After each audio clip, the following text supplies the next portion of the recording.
ओम नमः शिवाय। स्वागत है आप सभी का मेरे यूट्यूब चैनल पर। मैं हरिओम शर्मा आज आपको भगवान शिव की बहुत ही सुंदर कथा सुनाने वाला हूँ। महाकाल शिव की महिमा अपरंपार है। उन्हें प्रसन्न करने के लिए किसी खास प्रयास या पूजा पाठ की आवश्यकता नहीं होती, बल्कि सच्ची श्रद्धा और पूरे मन से किया गया प्रयास आपको भोलेनाथ की कृपा का पात्र बना सकता है। शायद यही वजह है अपने भक्तों के लिए महाकाल ने काल को भी भस्म कर दिया था। ऐसी एक कथा हम आपको सुनाने जा रहे हैं। मान्यता है कि भक्तों का जो मन होता है विशेष ही पवित्र होता है। भक्त के प्रति महाकाल की अगाध आस्था की जिस कहानी का हम जिक्र कर रहे हैं वह स्वयं भगवान कार्तिकेय ने संतों को सुनाई थी। इसके अनुसार राजा श्वेतकेतु, जो कि भोलेनाथ का परम भक्त था, उन्होंने काल को भी जीत लिया था। राजा श्वेतकेतु सदाचारी, सत्यवादी और धर्म को मानने वाला था। उसका मन हमेशा ही धर्म में लगा रहता था। वह हमेशा भगवान शिव की पूजा करता, पूरे नियमों का पालन करता था। राजा श्वेतकेतु सदाचारी, सत्यवादी, धर्म के मार्ग पर चलने वाले शूर और प्रजापालक राजा थे। वह अत्यंत ही निष्ठा और प्रेम भाव से प्रजा का पालन और अगाध आस्था और श्रद्धा से शिव भक्त करते थे। उनके इस भक्ति भाव से महाकाल अत्यंत प्रसन्न थे। उनकी कृपा से श्वेतकेतु के राज्य के लोग दुख, दरिद्रता, अकाल मृत्यु और महामारी से बचे हुए थे।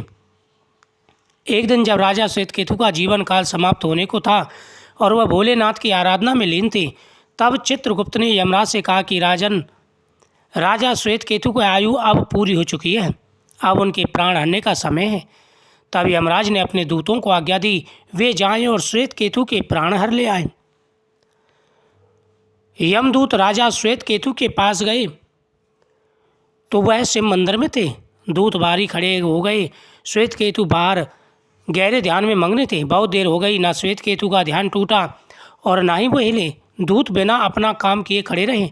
जब वे वापस नहीं पहुंचे तो यमराज ने विलम्ब होते देखा तो काल दंड समारा और खुद वहां पर आ गए। दूतों के आने में देरी होने के चलते यमराज स्वयं ही राजा के श्वेतकेतु के प्राण हरने पहुंचे, लेकिन वहाँ उन्होंने देखा कि वह तो महादेव की आराधना में लीन है।